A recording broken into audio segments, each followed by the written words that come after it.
Good afternoon, ladies and gentlemen. I'll call this recommending meeting of March 31st, 2009 to order. Are we in compliance with the open meeting law? Yes, we are. Hearing that.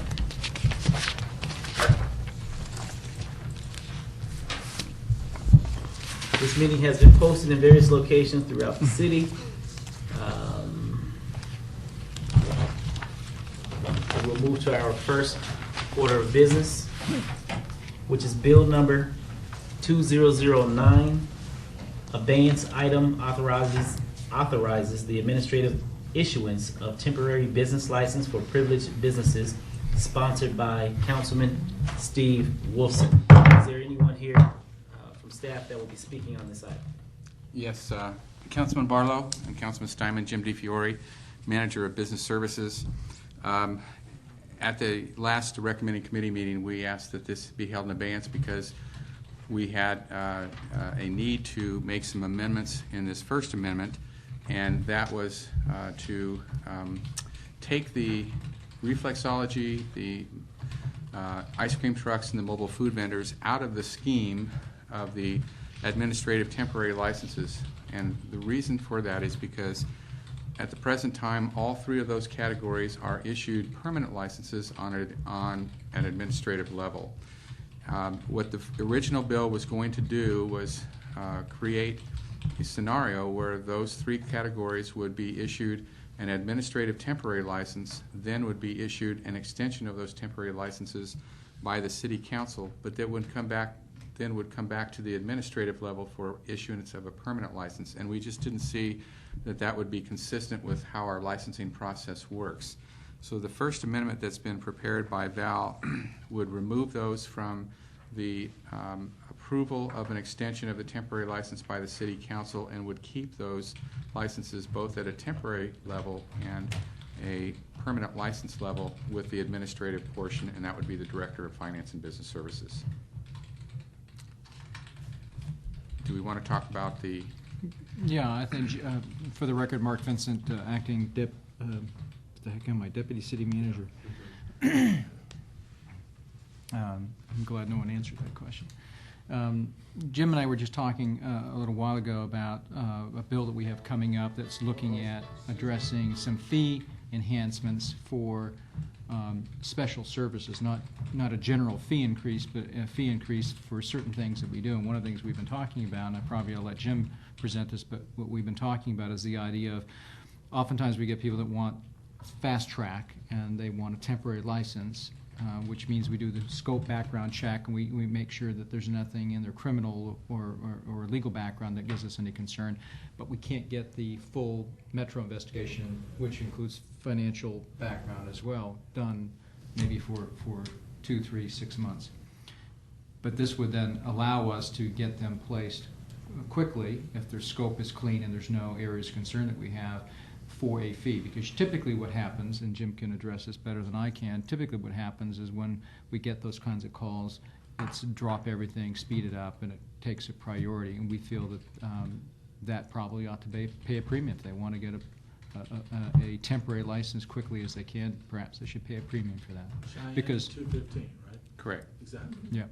So that is not scheduled for, it's scheduled for a later bill, and I guess we had a discussion about should this be tied to that or go in advance of that, and I guess I'll let, do you have, I would suggest, Chairman, that we let Jim explain what the pros and cons of that. The pros and cons would be that if we pass this bill tomorrow, then the customers, and rightfully so, would expect us to issue them administrative temporary licenses, say beginning on Thursday. And we certainly can do that, but For no extra fee. for no extra fee. But going down the road, if we have our fee enhancements approved by City Council, and then we start on July 1st charging a $500 fee for the processing of an administrative temporary license, then we're going 2.5 months by doing it for no cost, and then providing them a fee at a $500 amount starting July 1st. And we felt that maybe the timeline on those two should be tied in together. So if we could, if it is okay with the recommending committee today, we would ask that they would support the First Amendment. And Bill, and Val, correct me if I'm off track on this, but we would make the effective date of this First Amendment July 1st, 2009. Yeah, we would just add another section in at the end, just indicate that it's going to affect on July 1st. The whole bill? Right. Okay. And we could do that by motion? Yep. We do it that way? Okay, and then I'll need to ask Val another question. Then tomorrow at the city council meeting, do we obey the action till April 15th? That would be my preference, so that the council can have everything in front of them. Together. We wouldn't have to, but as long as there's no rush to get it adopted. We can do the recommending Yeah. today, that's fine. Right, Okay. and then we'll have you, even though we'll be eligible for adoption, my recommendation is that it be held in abeyance, and then on April 15th, you can vote on it. So is this item already posted for tomorrow? Yes, it is. Okay. As eligible. As eligible. But not necessary to be adopted. So it's too late to pull the item? Well, can we pull It would the have meeting? been on the agenda anyway. Yeah. Okay, So, yeah. okay. Right. Then, at this time, is there anyone from the public that wishes to speak on this item?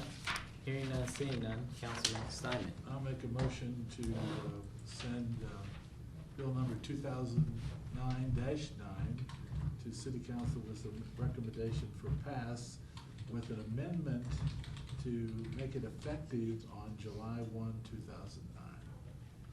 Hearing that, all in favor, say aye. Aye. Aye. All opposed? Motion passes. Thank you.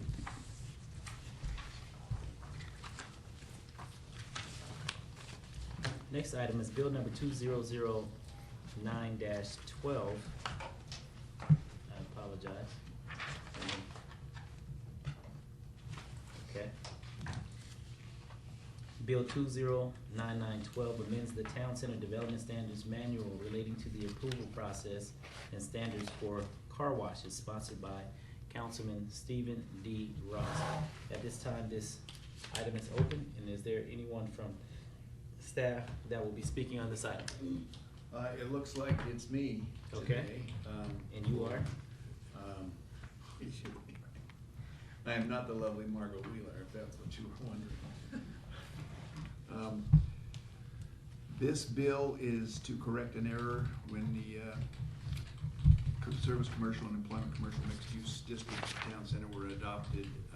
They included car wash items, but there was a mix-up in how the terminology should read. So this corrects that by calling out the correct name of the use, which is full service or auto detailing car wash, and indicates that in the general commercial district, it's a conditional use, meaning it has to meet the minimum required conditions, and then it continues to be a special permit type use in the service commercial and the employment commercial mixed use district.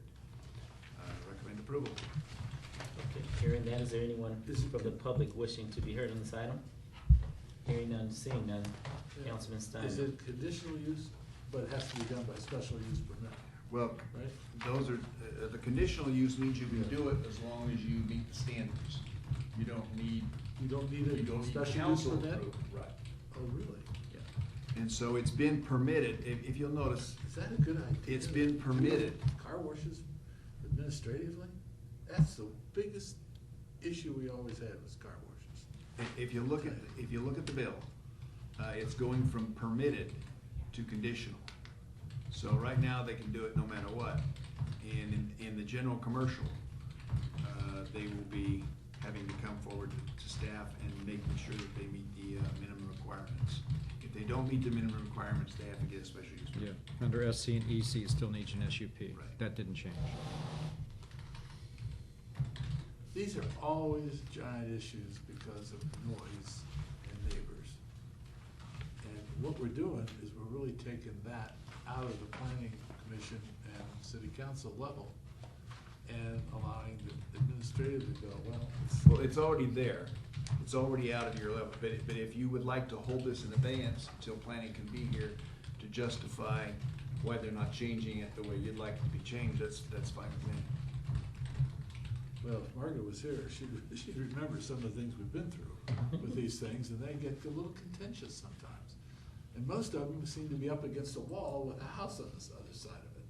It's the way it seems to work, and I just don't wanna do something that, you know, takes the public process away from that whole situation, because these people do not like that. Councilman Steinman, would you like to Yeah, I'll forward move. it to the city council with no recommendation for the council to have more?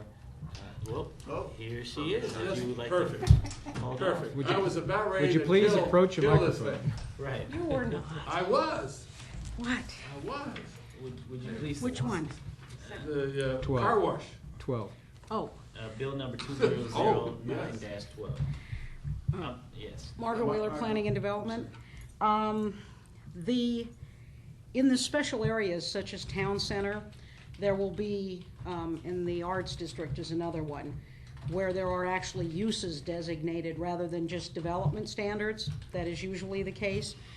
In this case, there is no provision for car washes, and we have had requests for those. Councilman Ross wishes us to add that to that area, and that's what this proposal is. But we were having a discussion here about these can be approved, car wash can be approved administratively if it meets all the criteria. And I said, well, if Margot was here, she and I will remember a few contentious car wash issues. It is proposed to be a special use permit in SC and EC, and it is proposed conditionally only within GC, and the conditions include, let's see, use shall comply. Right, only in the GC is it permitted conditionally. SC and EC will require special use permit in a public hearing. So only GC, can you do it administratively? That's right.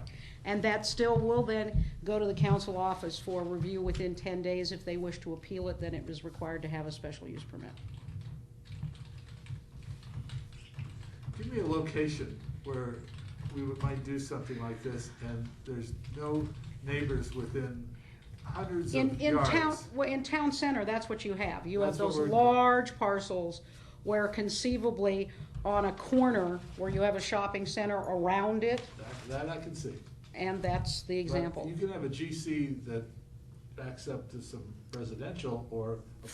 Frequently not, and the conditional, it's not permitted outright, it's a conditional permit, which means that if there's any concerns that it's too close to neighbors or not properly located, or that the aisles and the exits aren't appropriate, staff can kick it up to a public hearing, as can the council person themselves.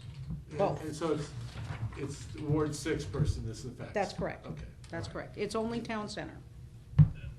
It's just that those have been very contentious. Yes. But I see your point here, and I can live with it on that basis. Okay? And that's So I'll make right a here. motion to send 2009-12 to the council with the recommendation of pass. All in favor, say aye. Aye. Any opposed? Hearing none, this motion has passed to the full council. Next subject item is bill number 2009-13, adopts the Transportation and Streets and Highways element of the Las Vegas 2020 Master Plan, proposed by Margot Wheeler, Director of Planning and Development. Thank you. Margot Wheeler. This item has already come before you as a public hearing. The council has adopted the element, and this is merely the ordinance, which then puts it in ordinance form, which follows from your public hearing.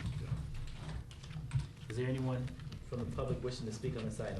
Hearing none, seeing none, Councilman Steinman. I'll make a motion to send to city council with recommendation of pass. All in favor, say aye. Aye. Any opposed? Hearing none, do pass. We're now down to the subject area of citizens' participation. Public comments during this portion of the agenda must be limited to matters within the jurisdiction of the committee. No subject may be acted upon by the committee unless that subject is on the agenda and is scheduled for action. If you wish to be heard, come to the podium and give your name for the record. The amount of discussion on any single subject, as well as the amount of time any single speaker is allowed, may be limited. Anyone from the public? Well, hearing none, or seeing any. I would like to make a comment in regards to the recommending meeting being held at 4 p.m. in the afternoon, and would like to have some further discussion as to moving the recommending meeting to approximately 9 a.m. on Tuesday of the same schedule that is currently being held. I'm not sure if Bev, you want to comment on that, or I don't want to necessarily provide a directive, but at least have some level of conversation to address this item.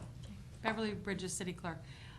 We'll take that, and as far as I know, there's no issues to changing it. We'll just make sure it's okay with the schedule of the conference room, schedule for the manager's office, and we should be fine to go, as long as, and I'll bring it to all the council members.